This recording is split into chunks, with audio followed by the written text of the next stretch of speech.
Covid കാലഘട്ടത്തിൽ നമ്മൾ ഏറ്റവും അധികം ഉപയോഗിച്ച വാക്കും ഏറ്റവും അധികം ഉപയോഗിച്ച വസ്തുവും ഒരുപക്ഷെ മാസ്ക് ആയിരിക്കും. ആ വാക്കും ആ വസ്തുവും. പ്രത്യേകിച്ച് ഈ കോവിഡിൻ്റെയൊക്കെ എണ്ണം കൂടിക്കഴിഞ്ഞപ്പോൾ മാസ്ക് ഇല്ലാതെ പുറത്തിറങ്ങാൻ പറ്റില്ല എന്നുള്ള സാഹചര്യത്തിലായി. അപ്പോൾ മാസ്ക് ജീവിതത്തിൻ്റെ ഒരു അനിവാര്യമായിട്ടുള്ള ഒരു ഡ്രസ് കോഡിൻ്റെ തന്നെ ഭാഗമായിട്ട് മാറി. മറ്റ് എന്ത് വസ്ത്രം എടുക്കാനായിട്ട് നമ്മൾ ഇടാനായിട്ട് മറന്നാൽ പോലും മാസ്ക് വളരെ നിർബന്ധമായി തീർന്നു. ഈ മാസ്കും ഒരു വ്യക്തിയുടെ വ്യക്തിത്വവും തമ്മിൽ നല്ല ബന്ധമുണ്ട്. വ്യക്തിത്വം അഥവാ പേഴ്സണാലിറ്റി എന്നൊക്കെ പറയുന്നത് പേഴ്സോണ എന്ന് പറയുന്ന ലാറ്റിൻ വാക്കിൽ നിന്നാണ് ഉത്ഭവം. ഈ പേഴ്സോണ എന്ന വാക്കിൻ്റെ അർത്ഥം മാസ്ക്, മുഖംമൂടി എന്നാണ്. ആ അർത്ഥത്തിൽ ഈ എല്ലാ മനുഷ്യന്മാരുടെയും പേഴ്സണാലിറ്റി എന്നൊക്കെ പറയുന്നത് അവരുടെ ഒരു മുഖംമൂടിയാണ്. നമുക്കറിയാം, ഒരു മുഖംമൂടി എന്നൊക്കെ പറയുന്നത് അല്ലെങ്കിൽ മാസ്ക് എന്നൊക്കെ പറയുന്നത് ഒരു തരത്തിലൊരു പ്രൊട്ടക്ഷനും കൂടിയാണ്. കൊറോണ വരാതിരിക്കാനായിട്ട് മാസ്ക് വെക്കാനായിട്ട് പറയുന്നു. അതല്ലെങ്കിൽ അത് വെക്കുമ്പോൾ അതിൻ്റെ ഒരു പ്രൊട്ടക്ഷൻ നമുക്ക് കിട്ടുന്നു.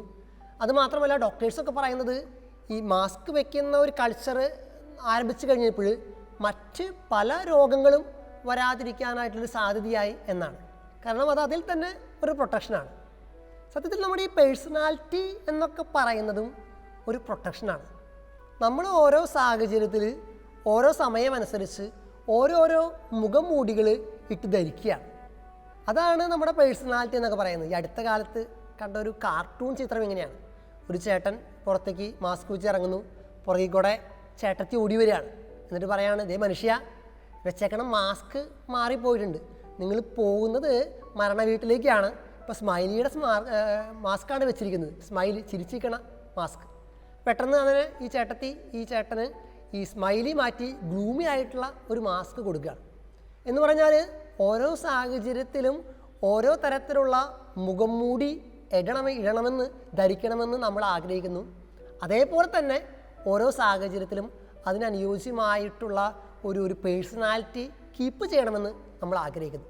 ഉദാഹരണം പറഞ്ഞാൽ, ഒരു മരിച്ച വീട്ടിൽ പോകുമ്പോൾ നമുക്ക് ദുഃഖമുണ്ടെങ്കിലും ശരി ഇല്ലെങ്കിലും ശരി നമ്മളൊരല്പം ഗ്ലൂമി ആയിട്ട് സങ്കടപ്പെട്ട് നിൽക്കണം. ഒരു കല്യാണത്തിന് പോകുമ്പോൾ നമുക്ക് സന്തോഷമുണ്ടെങ്കിലും ശരി ഇല്ലെങ്കിലും ശരി ഒരല്പം ചിരിച്ച് പ്ലസൻ്റായിട്ട് നിൽക്കണം. അത് നമ്മുടെ പേഴ്സണാലിറ്റിയുടെ ഭാഗമാണ്. ആ അർത്ഥത്തിന് നേരത്തെ പറഞ്ഞതുപോലെ ഓരോ പേഴ്സണാലിറ്റിയും ഓരോ മാസ്കുകളാണ്. അത് ഷേക്സ്പിയർ വളരെ ഭംഗിയായിട്ട് അതിന് വിവരിക്കുന്നുണ്ട്. അദ്ദേഹം പറയുന്നത് ഇങ്ങനെയാണ്: the whole world is a stage and all humans are mere actors.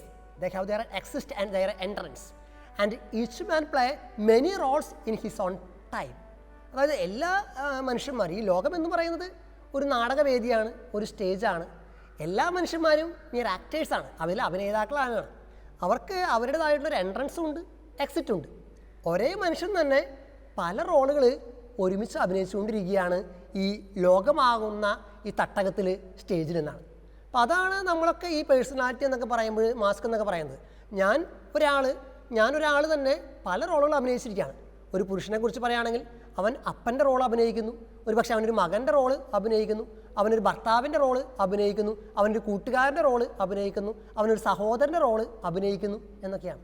അപ്പോൾ ഈ ഒരേ ആൾ തന്നെ പല റോളുകൾ അഭിനയിക്കുന്നു, അതല്ലെങ്കിൽ പല പേഴ്സണാലിറ്റി ആയി മാറേണ്ടി വരുന്നു. പണ്ട് കണ്ട ഒരു സിനിമയുണ്ട്, ഒരു മനുഷ്യൻ തന്നെ ഒരു മൾട്ടിപ്പിൾ പേഴ്സണാലിറ്റി ഡിസോർഡർ എന്നൊക്കെ പറയുന്ന ഒരു അവസ്ഥയിലേക്ക് മാറുന്നു. നമുക്ക് പ്രത്യേകിച്ച് ഡിസോർഡർ ഒന്നും സംഭവിച്ചില്ലെങ്കിൽ പോലും ഓരോ മനുഷ്യനും ഒരു മൾട്ടിപ്പിൾ പേഴ്സണാലിറ്റി അഭിനയിക്കേണ്ടി വരുന്നുണ്ട്, ആകേണ്ടി വരുന്നുണ്ട്.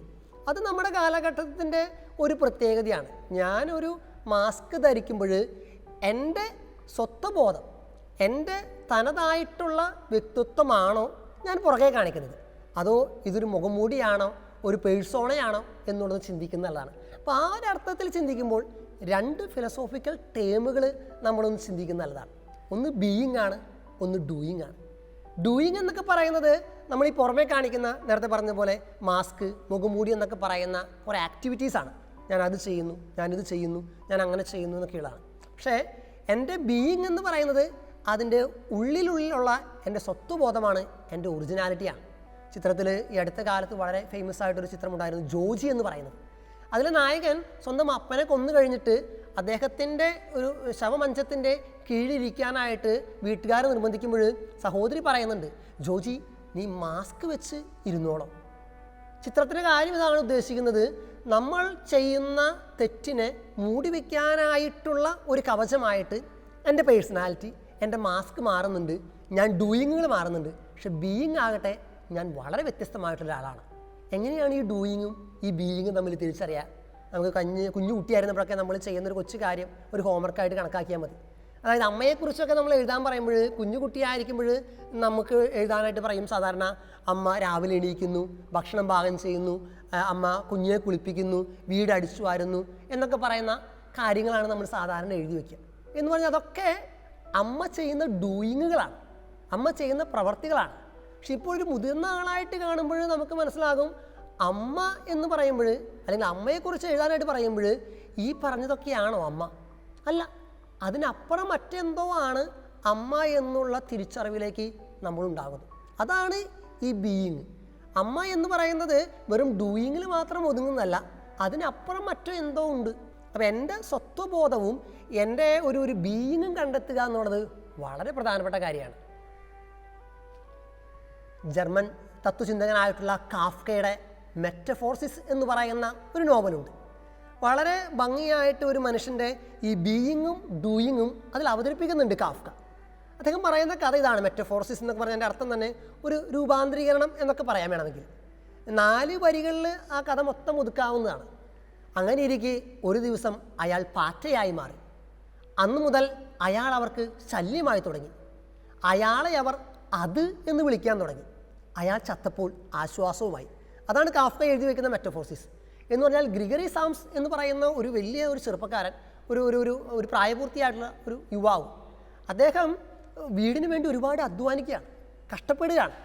അങ്ങനെ ബുദ്ധിമുട്ടി കഷ്ടപ്പെടുന്ന പ്രശ്നങ്ങളൊക്കെ ഒരു വീടിന് വേണ്ടിയിട്ടുള്ള നിലനിൽപ്പിന് വേണ്ടിയൊക്കെ ചെയ്യുന്ന ഈ ഗ്രിഗറി സാംസ ഒരു പ്രത്യേക ദിവസം രാവിലെ എണീക്കുമ്പോൾ ഒരു പാറ്റയായി മാറി, ഒരു ഇൻസെക്റ്റായിട്ട് മാറി. അപ്പോൾ അദ്ദേഹം വീടിനെ പുലർത്തിക്കൊണ്ടിരുന്ന അദ്ദേഹത്തിന് അപ്പനുണ്ട്, അമ്മയുണ്ട്, സഹോദരിയുണ്ട്, വീട്ടിലൊരു വേലക്കാരിയുണ്ട്. അപ്പോൾ അവരുടെയൊക്കെ കാര്യങ്ങൾ നോക്കിയിരുന്നത് ഈ ഗ്രിഗറി സാംസയായിരുന്നു. എന്തിനു പറയുന്നു? അദ്ദേഹം ഒരു പാറ്റയായിട്ട് ഒരു ദിവസം മാറിയോടുകൂടി അദ്ദേഹത്തിൻ്റെ ഈ ഡൂയിങ് കംപ്ലീറ്റ് നഷ്ടപ്പെടുകയാണ്. അദ്ദേഹത്തിന് ഒന്നും ചെയ്യാൻ പറ്റുന്നില്ല, വീടിന് വേണ്ടി അധ്വാനിക്കാൻ പറ്റുന്നില്ല, ജോലിക്ക് പോകാൻ പറ്റുന്നില്ല, സ്വന്തം കാര്യങ്ങൾ പോലും ചെയ്യാൻ പറ്റുന്നില്ല. അതോടുകൂടി എന്തായി? ആ വീട്ടുകാർക്ക് അദ്ദേഹം ഒരു ശല്യമായി. ഒരു ഏണിംഗ് മെമ്പർ ഇദ്ദേഹമായിരുന്നു. അപ്പോൾ അപ്പനാകട്ടെ ഇദ്ദേഹത്തിന് നിന്നും ഒരു സാമ്പത്തികമായിട്ടുള്ള ഒരു ലാഭം കിട്ടാതായപ്പോൾ അദ്ദേഹത്തെ ഒഴിവാക്കാനായിട്ട് തുടങ്ങി. അദ്ദേഹത്തെ ഈ പാറ്റയെ, ഗ്രിഗറിയെ ഉപദ്രവിക്കാനൊക്കെ തുടങ്ങി. അമ്മയാകട്ടെ കാര്യം സ്നേഹമുണ്ടെന്നൊക്കെ പറഞ്ഞാൽ പോലും ഈ ജന്തുവിനോട് ഒരു പേടിയായി തുടങ്ങി. സഹോദരിയാകട്ടെ ഈ കാഫ്കയെ, ഈ ഗ്രിഗറി സാംസയെ, ഈ പാറ്റയെ ഒരു ജന്തുവായിട്ടൊക്കെ പരിഗണിക്കാനായിട്ട് തുടങ്ങി. പിന്നെയും ആക്കൂടി ഒരു സഹതാപം കാണിക്കുന്ന ഈ വേലക്കാരി മാത്രമാണ്. പിന്നീട് ഈ പാറ്റയായി മാറിയ ഗ്രിഗറി സാംസം മരിക്കുമ്പോൾ ആ വീട്ടുകാർക്ക് ആശ്വാസമാവുകയാണ്. നേരെ മറിച്ച് അപ്പോൾ ഈ ബീയിങ്ങും ഡൂയിങ്ങും തമ്മിലാണ്. ഒരാളുടെ ഡൂയിങ്ങിൽ മാത്രമാണ് പലപ്പോഴും നമ്മളൊക്കെ ശ്രദ്ധ കേന്ദ്രീകരിക്കുക. അദ്ദേഹത്തിൻ്റെ അല്ലെങ്കിൽ ആ വ്യക്തിയുടെ എഫിഷ്യൻസി മാത്രമായിട്ട് കീഴ്പ്പെടുന്നു. 2004 അമേരിക്കയിൽ ടെറി എന്ന് പറയുന്ന യുവതിയെ ദയാവധത്തിന് വിധേയമാക്കണമെന്നൊക്കെ പറഞ്ഞിട്ട് അവളുടെ ഭർത്താവ് ഒരു കേസൊക്കെ കൊടുക്കുന്നത്. അതിന് കാരണമായിട്ട് പറയുന്നത് അവൾക്ക് ഒന്നും ചെയ്യാനായിട്ട് സാധ്യതയില്ല, കഴിവില്ല. മാത്രമല്ല അവളുടെ കഴിവ്, അവൾക്കുള്ള കാര്യങ്ങൾ കൂടിയും ഞങ്ങൾ ചെയ്തു കൊടുക്കേണ്ടി വരുന്നു. അതുകൊണ്ട് ദയവ് ചെയ്ത് അവളെ മരിക്കാനായിട്ട്, അതും ഒരു സമാധാനപരമായൊരു മരണത്തിലേക്ക് വിട്ടുകൊടുക്കണമെന്നൊക്കെയാണ് അദ്ദേഹം പറയുന്നത്. പക്ഷെ നമുക്കറിയാം, ഒരു വ്യക്തി എന്ന് പറയുന്നത് അദ്ദേഹത്തിൻ്റെ ഡൂയിങ് മാത്രമല്ല, എഫിഷ്യൻസി മാത്രമല്ല. നമ്മളൊന്ന് ആലോചിച്ച് പോകുന്നത് നല്ലതാണ്. ഒരു വീട്ടിൽ ഒരു അമ്മയുണ്ട്. അമ്മ കിടപ്പാണ്, കട്ടിലിൽ തന്നെ കിടപ്പാണ്. അമ്മയ്ക്ക് ഒന്നും ചെയ്യാൻ പറ്റുന്നില്ല. മാത്രമല്ല അമ്മയ്ക്ക് വേണ്ട കാര്യങ്ങൾ പോലും ചെയ്തു കൊടുക്കുന്നത് പലപ്പോഴും ആ മക്കളാണ്. പക്ഷേ എങ്കിലും ആ അമ്മ അവിടെയുണ്ട് എന്ന് പറയുമ്പോൾ കിട്ടുന്ന ഒരു ബലമുണ്ടല്ലോ, അതൊരു പ്രത്യേകതയാണ്. വീട്ടിൽ അമ്മയുണ്ട്, അത് ആ ഒരു സാന്നിധ്യം തന്നെ വലിയൊരു ശക്തിയാണ്. നേരെ മറിച്ച് ആ അമ്മ ഇല്ലാതാകുമ്പോൾ, അമ്മയ്ക്ക് ഒന്നും ചെയ്യാൻ പറ്റിയിട്ടല്ല, പക്ഷെ അമ്മ ഇല്ലാതാകുമ്പോൾ വീട് ശൂന്യത കൊണ്ട് നിറയാണ്. അപ്പം അതുകൊണ്ട് ഒരു വ്യക്തി എന്ന് പറയുന്നത് ആ വ്യക്തിയുടെ ഡൂയിങ് മാത്രമല്ല, ബീയിങ്ങും കൂടിയാണ് എന്ന് തിരിച്ചറിവ് ഉണ്ടാവുക വളരെ പ്രധാനപ്പെട്ട കാര്യമാണ്. ആ ബീയിങ്ങിൻ്റെ സത്വബോധത്തിലേക്ക് ഒരു വ്യക്തിയെ ഉയർത്തുക എന്നുള്ളതൊക്കെ തന്നെയാണ് നമുക്ക് ആ വ്യക്തിയോട് ചെയ്യാൻ പറ്റാവുന്ന ഏറ്റവും വലിയ നന്മ. ഈ ട്രാൻസ്ജെൻഡേഴ്സിൻ്റെ ഇടയിൽ ജൽസ എന്ന് പറയുന്നൊരു ആഘോഷമുണ്ട്. ജൽസ എന്ന് പറഞ്ഞ ആഘോഷം ഇത്രയാണ്. സാധാരണയായിട്ട് ഒരു ജെൻഡർ മാറ്റ ശസ്ത്രക്രിയയ്ക്ക് വിധേയമാക്കപ്പെട്ട ഒരു വ്യക്തി, ഉദാഹരണം പറഞ്ഞാൽ ഒരു പുരുഷനാണെങ്കിൽ ഒരു സ്ത്രീയാകി മാറുവാനായിട്ടുള്ള ഒരു ശസ്ത്രക്രിയയ്ക്കൊക്കെ വിധേയമായതിനു ശേഷം ഒരു 41 ദിവസത്തോളം അവർ പുറം ലോകം കാണാതെ ഒരുമിച്ച് ഒറ്റയ്ക്ക് താമസിക്കണം എന്നാണ് പറയുന്നത്. അപ്പോൾ ആ ദിവസങ്ങളിൽ സാധാരണയായിട്ട് 11-ാം ദിവസത്തിലും 21-ാം ദിവസത്തിലും 31-ാം ദിവസത്തിലൊക്കെ അവരെ ഒരിക്കൽ മാത്രം ഇങ്ങനെ പുറത്തേക്ക് കൊണ്ടുവരും, ഒന്ന് കുളിപ്പിക്കും. വീണ്ടും ഈ 41-ാം ദിവസത്തിലേക്ക് വരുമ്പോൾ ആഘോഷമായിട്ട് ഈ വ്യക്തിയെ പുറം ലോകത്തേക്ക് കൊണ്ടുവരുന്നു. അതാണ് ഈ ജൽസ. ഈ ആഘോഷത്തെ പറയുന്ന പേരാണ് ഈ ജൽസ എന്നൊക്കെ പറയുന്നത്. എന്ന് വെച്ചാൽ പൂർണ്ണമായിട്ടും വ്യക്തിത്വം വീണ്ടെടുക്കപ്പെട്ട, അല്ലെങ്കിൽ ഒരു വ്യക്തിയിൽ നിന്നും മറ്റൊരു വ്യക്തിയിലേക്ക് രൂപാന്തരീകരണം ചെയ്യപ്പെട്ട വ്യക്തി നടത്തുന്ന ഒരു ആഘോഷം. അതാണ് ഈ ജൽസ എന്നൊക്കെ പറയുന്നത്. നമുക്ക് എല്ലാവർക്കും ഒരു ജൽസ അത്യാവശ്യമാണ്. ഞാൻ ഒരു വ്യക്തി, അത് പ്രത്യേകിച്ച് ധൂർത്തപുത്രൻ്റെ ഉപമയിലൊക്കെ അത് കാണുന്നുണ്ട്. ഒരുവൻ അവൻ്റെ ഐഡൻറ്റിറ്റി തിരിച്ചറിയാണ്. പിതാവിൽ നിന്നും അകന്നുപോയ ധൂർത്തപുത്രൻ, അവൻ അവിടെ വളരെ ഒരു നെഗറ്റീവായിട്ടുള്ള ഒരു രീതിയിൽ ചിന്തിക്കുന്നു, ജീവിക്കുന്നു, പെരുമാറുന്നു. താനൊരു ദാസനാണ് എന്നൊക്കെ അവൻ തിരിച്ചറിയുന്നു. പക്ഷെ പിന്നീട് എപ്പോഴോ ഒരു കാലഘട്ടത്തിൽ വെച്ച് അവന് ബോധോദയം ഉണ്ടാകുകയാണ്. ആ ബോധോദയത്തിൽ നിന്നും അവൻ തിരിച്ചറിയുന്നു അവൻ്റെ ഐഡൻറ്റിറ്റി, അവൻ്റെ ബീയിങ് എന്താ, താനൊരു പുത്രനാണ് എന്നുള്ളൊരു ഐഡൻറ്റിറ്റി. അതോടുകൂടി അവൻ തിരിച്ച് പിതാവിൻ്റെ അടുത്തേക്ക് എത്തുന്നു. പിതാവാകട്ടെ തൻ്റെ തിരിച്ചുവരവിൽ, തൻ്റെ പുത്രൻ്റെ തിരിച്ചുവരവിൽ വലിയ ആഘോഷം നടത്തുകയാണ്. സത്യത്തിൽ അതും ഒരു ജലസിയാണ്. ഏതാണ്? സ്വന്തം ഐഡൻറ്റിറ്റിയിലേക്ക്, സ്വന്തം ബീയിങ്ങിലേക്ക് തിരിച്ചു വന്ന ധൂർത്തപുത്രൻ. നമുക്കെല്ലാവർക്കും ഈ ഒരു ബീയിങ് കണ്ടെത്തുക എന്നുള്ളത് വളരെ പ്രധാനപ്പെട്ട കാര്യമാണ്. എൻ്റെ ബീയിങ് എന്താണ്? ഞാൻ ചെയ്യുന്ന ഡൂയിങ്ങുകൾ മാത്രമാണോ ഞാനെന്ന് പറയുന്നത്? എൻ്റെ പ്രവർത്തനം എന്ന് പറയുന്നത് പലപ്പോഴും ഞാൻ ചെയ്യുന്ന കാര്യങ്ങളിൽ മാത്രം ഒതുക്കപ്പെട്ടു പോകുന്നുണ്ടോ, അതോ അതിനപ്പുറമുള്ള മറ്റെന്തെങ്കിലുമാണോ എൻ്റെ വ്യക്തിത്വം, എൻ്റെ സത്വബോധം എന്നൊക്കെ പറയുന്നത്? അപ്പോൾ അതുകൊണ്ട് ഈശോയിൽ ഉണ്ടായിരുന്ന ഒരു പ്രധാനപ്പെട്ട കാര്യം എന്ന് പറയുന്നത് ഈ ഒരു ബീയിങ്ങും ഡൂയിങ്ങും തമ്മിലുള്ള വ്യത്യാസം ഈശോയ്ക്ക് നന്നായിട്ട് അറിയാമായിരുന്നു. ഒരു വ്യക്തിയുടെ ബീയിങ് ആണ് പ്രധാനപ്പെട്ടതെന്നും ഡൂയിങ് അല്ല പ്രധാനപ്പെട്ടതെന്നൊക്കെ ഈശോയ്ക്ക് നന്നായിട്ട് അറിയാമായിരുന്നു. അത് നമുക്കറിയാം, ഈശോ പ്രവർത്തിച്ച അത്ഭുതങ്ങളിലൊക്കെ ഈ ഡൂയിങ്ങുമായിട്ട് ബന്ധപ്പെട്ട്, അല്ലെങ്കിൽ എഫിഷ്യൻസിയുമായിട്ട് ബന്ധപ്പെട്ടൊന്നല്ല, നേരെ മറിച്ച് ആ വ്യക്തിക്കാണ് ഈശോ എപ്പോഴും പ്രാധാന്യം കൊടുത്തത്. ഒരു അന്ധനെ കാണുമ്പോൾ അവനിലൊരു കാഴ്ചയുടെ സാധ്യത ഈശോ മനസ്സിലാക്കി. ഒരു ബധിരനെ കണ്ടപ്പോൾ അവനൊന്നും കേൾക്കാൻ പറ്റുന്നില്ലെങ്കിലും അവനിലൊരു കേൾവിയുടെ സാധ്യത ഈശോ കണ്ടെത്തി എന്നുള്ളതാണ്. ഒരു മൃതനായിട്ടുള്ള മനുഷ്യനെ കണ്ടപ്പോൾ അവൻ വെറും നിർജീവമാണെങ്കിൽ പോലും അവനിലൊരു ജീവൻ്റെ സാധ്യത ഈശോ കണ്ടെത്തി എന്നുള്ളതാണ്. അപ്പോൾ ഈ ഒരു ക്യാരക്ടർ നമുക്ക് സ്വന്തമാക്കുവാൻ പ്രധാനപ്പെട്ട കാര്യമാണ്. മറ്റൊരാളുടെ ഒരു ഡൂയിങ്ങിനേക്കാളും ഉപരിയായിട്ട്, അല്ലെങ്കിൽ ഒരു മാസ്ക്, ഒരു പുറംമൂടികളെക്കാളൊക്കെ ഉപരിയായിട്ട് ആ വ്യക്തിയുടെ ബീയിങ്ങിനെ കണ്ടെത്തുവാനായിട്ട് നമ്മൾ പലപ്പോഴും മറ്റൊരാളെ ജഡ്ജ് ചെയ്യുന്നതൊക്കെ അങ്ങനെ തന്നെയാണല്ലോ. ഈ ഡൂയിങ്ങുകൾ മാത്രം കണ്ടുകൊണ്ടാണ്, അവർ കാണിക്കുന്ന ചില ഗോഷ്ഠികളും പെരുമാറ്റ രീതികളും ചേഷ്ടകളൊക്കെ കണ്ടുകൊണ്ടാണ് പലപ്പോഴും നമ്മൾ ഒരു വ്യക്തിയെ പലപ്പോഴും ജഡ്ജ് ചെയ്യുക. ഞാൻ ഇപ്പോഴും ഓർക്കുന്നുണ്ട്, കുട്ടിക്കാലത്ത് ഒരു സ്കൂളിലൊക്കെ പഠിക്കുന്ന സമയമാണ്. അപ്പോൾ ഒരു മാത്സ് ടീച്ചർ നമ്മളെ പഠിപ്പിക്കുന്നു. ടീച്ചറെ ക്ലാസ് വളരെ മോശമാണെന്ന് മാത്രമല്ല, ടീച്ചറെ നമ്മൾ പറയും, തമാശയ്ക്ക് പറയും, ഇങ്ങനെ കാണാനും കൊള്ളില്ല, കാര്യത്തിനും കൊള്ളില്ല, അങ്ങനെയൊക്കെ ഒരു ടീച്ചറാണ്. അപ്പോൾ നമ്മളെപ്പോഴും ഈ ടീച്ചറെ എപ്പോഴും അത് പോരാ, അല്ലെങ്കിൽ എന്താണ് ഇങ്ങനെ എന്നൊക്കെ പറഞ്ഞ് കളിയാക്കും. പിന്നീട് ഈ പഠനമൊക്കെ കഴിഞ്ഞു, ഒരു വൈദിക പരിശീലനത്തൊക്കെ ചേർന്നു. അച്ഛൻ അവനെക്കാളും മുമ്പ് ഡീക്കൻ മിനിസ്ട്രി എന്നൊക്കെ പറയുന്ന കാലഘട്ടത്തിൽ ഒരു പള്ളിയിൽ സേവനം ചെയ്യുമ്പോൾ ടീച്ചറെ കാണാനായിട്ട് ഇടയായി. അപ്പോഴാണ് ഞാൻ ഈ ടീച്ചറെയും ടീച്ചറുടെ വീടിൻ്റെ സാഹചര്യങ്ങളൊക്കെ മനസ്സിലാക്കുന്നത്. അന്ന് ടീച്ചർക്ക് 4 മക്കളുണ്ട്. അപ്പോൾ ഞങ്ങളെ പഠിപ്പിക്കുന്ന സമയത്ത് ടീച്ചർക്ക് 3 മക്കളും പിന്നെ 4ാമത്തെ കുട്ടി ക്യാരിയിങ് ആണ്. മാത്രമല്ല ടീച്ചറുടെ വീട്ടിലപ്പോൾ 4 മക്കളുണ്ട്, തളർന്ന് കിടക്കുന്ന ഒരു അമ്മയുണ്ട്. മാത്രമല്ല ടീച്ചറുടെ ഭർത്താവ് ഒരു പണി ചെയ്ത് ജീവിക്കുന്ന അദ്ദേഹമാണ്. ഈ തളർന്ന് കിടക്കുന്ന അമ്മയെ ശുശ്രൂഷിക്കുന്നു, ഭർത്താവിന് വേണ്ട കാര്യങ്ങൾ ക്രമപ്പെടുത്തി കൊടുക്കുന്നു, 3 കുട്ടികളെ പഠിപ്പിച്ച് അവരെ സ്കൂളിലേക്ക് അയക്കുന്നു. ഈ 4ാമത്തെ കുട്ടിയെ ക്യാരിയിങ് ആയിക്കൊണ്ടാണ് ഒരു 37-40 കിലോമീറ്റർ 2-3 ബസ് മാറി കയറി ഈ ടീച്ചർ അന്ന് ഞങ്ങളെ പഠിപ്പിക്കാൻ വന്നിരുന്നത് എന്ന് ഞാൻ തിരിച്ചറിയുമ്പോൾ കുറ്റബോധം കൊണ്ട് എൻ്റെ ശിരസ് താഴുകയാണ്. കാരണം എന്താ, നമ്മൾ ഒരാളെ തിരിച്ചറിയുമ്പോൾ അദ്ദേഹം അനുഭവിക്കുന്ന കഷ്ടപ്പാടുകളും അദ്ദേഹത്തിൻ്റെ ഒരു ഇല്ലായ്മയും തിരിച്ചറിയുമ്പോൾ നമുക്ക് പലപ്പോഴും മറ്റൊരാൾ ജഡ്ജ് ചെയ്യാനായിട്ട് പറ്റത്തില്ല. നമുക്ക് എപ്പോഴും നമ്മൾ ജഡ്ജ് ചെയ്യുന്നത് ഈ പറയുന്ന ഒരു ഡൂയിങ്ങും എക്സ്റ്റേണൽ ബിഹേവിയറൊക്കെ വെച്ചുകൊണ്ടാണ്. അതിൽ നിന്നും ഈ ബീയിങ്ങിലേക്ക് സഞ്ചരിക്കുക, ഉണ്മയിലേക്ക് സഞ്ചരിക്കുക, ആ വ്യക്തിയെ കുറേ കൂടി അടുത്തറിയാനായിട്ട് പറ്റുക എന്നുള്ളതാണ് ഏറ്റവും പ്രധാനപ്പെട്ട കാര്യം. ആ അർത്ഥത്തിൽ എനിക്ക് തോന്നുന്നു ഈശോയ്ക്ക് ഉണ്ടായിരുന്ന ക്യാരക്ടറുകളിൽ ഏറ്റവും പ്രധാനപ്പെട്ടത് ഈശോയ്ക്ക് ഈ ബീയിങ്ങും ഡൂയിങ്ങും തമ്മിലുള്ള അന്തരം വളരെ കുറവായിരുന്നു. ഈശോ എന്താണോ അതല്ലെങ്കിൽ ഈശോ എന്ത് പറഞ്ഞുവോ അത് അവൻ ചെയ്തു എന്നുള്ളതാണ്. ദൈവശാസ്ത്രജ്ഞന്മാർ പറയുന്ന കാര്യം എന്താണ്? ഈശോയെക്കുറിച്ച് പറയുന്നതാണ് he did what he said എന്ന് പറയും. അവൻ പറഞ്ഞതെന്തോ അവൻ ചെയ്തു. അത് നമുക്ക് സീറോ മലബാർ സഭയുടെ ഈ ലിറ്റർജിക്കൽ വായനയിലുള്ള ഒരു ക്രോണോളജിക്കൽ ഓർഡർ നോക്കിക്കഴിഞ്ഞാൽ മനസ്സിലാവുന്നൊരു കാര്യമാണ്. അതായത് ഈ ദുഃഖ വെള്ളിയാഴ്ചയ്ക്കും ഈസ്റ്ററിനൊക്കെ തൊട്ട് മുമ്പത്തെ ഞായറാഴ്ച ഓശാന ഞായറാഴ്ചയാണ്. അതിന് തൊട്ട് മുമ്പത്തെ ഞായറാഴ്ചത്തെ ഓശാന ഞായറാഴ്ചയ്ക്ക് തൊട്ട് മുമ്പത്തെ ഞായറാഴ്ചത്തെ വായന എല്ലാ വർഷവും നല്ല ഇടയൻ്റെ വായനയാണ്. എന്താണ് നല്ല ഇടയൻ്റെ വായനയുടെ പ്രത്യേകത? നല്ല ഇടയൻ ആടുകൾക്ക് വേണ്ടി ജീവൻ അർപ്പിക്കുന്നു എന്നൊക്കെയാണ് ആ വായനയിൽ പറയുന്ന പ്രധാനപ്പെട്ട ഇതിവൃത്തം. അത് എല്ലാ വർഷവും ആ വായന തന്നെയാണ് ഈസ്റ്ററിന് തൊട്ട് അല്ലെങ്കിൽ ദുഃഖ വെള്ളിയാഴ്ചയ്ക്ക് തൊട്ട് മുമ്പത്തെ ആഴ്ച. കാരണം എന്താണെന്ന് വെച്ച് കഴിഞ്ഞാൽ മനസ്സിലാക്കുന്ന കാര്യം ഇതാണ്. അന്ന് ഈ നല്ല ഇടയൻ്റെ വായന വായിക്കുന്നു. കറക്റ്റ് 2 ആഴ്ച കഴിയുന്നതിനേക്കാൾ മുമ്പ് ആ നല്ല ഇടയനായിട്ടുള്ള ഈശോ മറ്റുള്ളവർക്ക് വേണ്ടി ദുഃഖ വെള്ളിയാഴ്ച സ്വന്തം ജീവൻ ബലി കഴിക്കുകയാണ്. അപ്പോൾ അവനത് പറയുന്നു, അവനത് ചെയ്യുന്നു.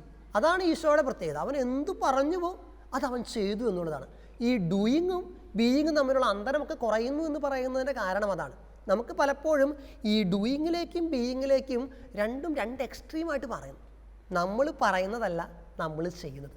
അന്നത്തെ കാലഘട്ടത്തിലെ ഫരിസേയരെയും പുരോഹിതരെയൊക്കെ ഒരു പരിഹസിക്കാനായിട്ട് ഒക്കെ കാരണമായിട്ട് ഇരുന്നതാണ് അവരുടെ കാപട്യ മനോഭാവമാണ്. അവരൊന്ന് പറയുന്നു, വേറൊന്ന് ചെയ്യുന്നു. അവർ പറയുന്നതും അവരുടെ ചെയ്ത്തും തമ്മിൽ അജഗജാന്തരം വ്യത്യാസമുണ്ട്. ഈ ഒരു വ്യത്യാസം കുറയ്ക്കുക എന്നുള്ളതാണ്. ഞാൻ എന്ത് പറയുന്നു അത് ചെയ്ത് കാണിക്കാനായിട്ടുള്ള ഒരു മര്യാദ ഉണ്ടാകണം.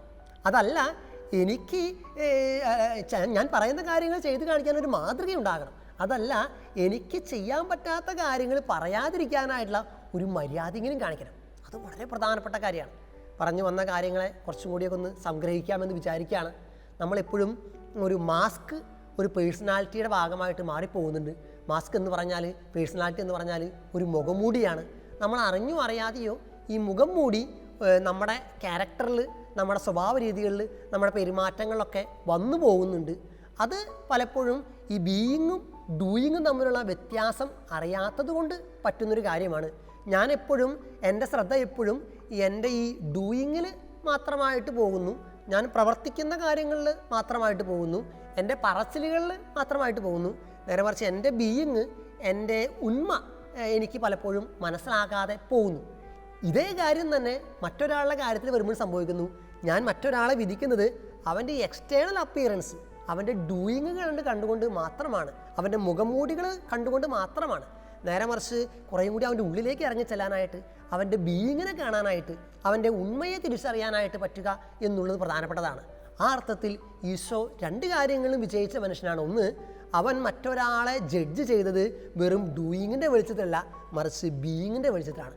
അവനായിരിക്കുന്ന രീതിയിൽ അവനെ അംഗീകരിക്കാൻ പറ്റുന്നു എന്നുള്ളതാണ്. അതുകൊണ്ടാണ് മത്തായി ശ്ലീഹായുടെ സുവിശേഷത്തിൽ ഈശോ ഇപ്രകാരം പറയുന്നത്, പ്രവാചകനായിട്ട് അംഗീകരിക്കുന്നവന് പ്രവാചകൻ്റെ പ്രതിഫലവും, നീതിമാനായിട്ട് അംഗീകരിക്കുന്നവന് നീതിമാൻ്റെ പ്രതിഫലവും കിട്ടും. ഒരാളെ അയാളായിട്ട് അംഗീകരിക്കുന്നവർക്ക് പ്രതിഫലം കിട്ടും. ഒരു ബീയിങ്ങിനെ ആ ബീയിങ്ങായിട്ട് അക്സെപ്റ്റ് ചെയ്യുന്നവർക്ക് അംഗീകാരം കിട്ടും, പ്രതിഫലം കിട്ടും. രണ്ടാമതായിട്ട് ഈശോയ്ക്ക് ഉണ്ടായിരുന്നത് അവൻ്റെ ബീയിങ്ങും അവൻ്റെ ഡൂയിങ്ങും തമ്മിലുള്ള അന്തരം വളരെ കുറവായിരുന്നു. അവൻ എന്തു പറഞ്ഞുവോ അത് ചെയ്തു. അവൻ എന്തായിരിക്കുന്നുവോ അതവൻ മറ്റുള്ളവർക്ക് വെളിപ്പെടുത്തി കൊടുത്തു. നമുക്കും ഉണ്ടാകേണ്ട ഗുണങ്ങളിലൊന്ന് ഈ ബീയിങ്ങും ഡൂയിങ്ങും തമ്മിലുള്ള അന്തരം കുറയ്ക്കുക. ഞാൻ എന്താണോ അത് മറ്റുള്ളവർക്ക് വെളിപ്പെടുത്തി കൊടുക്കുക. മറ്റുള്ളവരുടെ മുമ്പിൽ ഞാനൊരു അഭിനയം നടത്താതിരിക്കുക. ഒരു ജെനുവിനായിട്ട് ബി ജെനുവിൻ. ഞാൻ എന്തായിരിക്കുന്നുവോ അതാണ് ഞാൻ എന്ന് മറ്റുള്ളവർക്ക് പറയാനായിട്ടും, ഒരു കാപട്യ മനോഭാവം നമ്മുടെ സ്വഭാവത്തിൽ നിന്നും നീക്കിക്കളയാനായിട്ടും, ഒരു ജെനുവിനായിട്ടുള്ളൊരു പേഴ്സണാലിറ്റി, വെറും ഒരു മാസ്കിൽ മാത്രം ഒതുങ്ങി പോകാതെ ഒരു ജെനുവിനായിട്ടുള്ള പേഴ്സണാലിറ്റി വളർത്തിയെടുക്കാനായിട്ടും പറ്റണം. അതിന് നിങ്ങൾക്ക് സാധിക്കട്ടെ എന്ന് ആശംസിക്കുന്നു, പ്രാർത്ഥിക്കുന്നു. Thank you.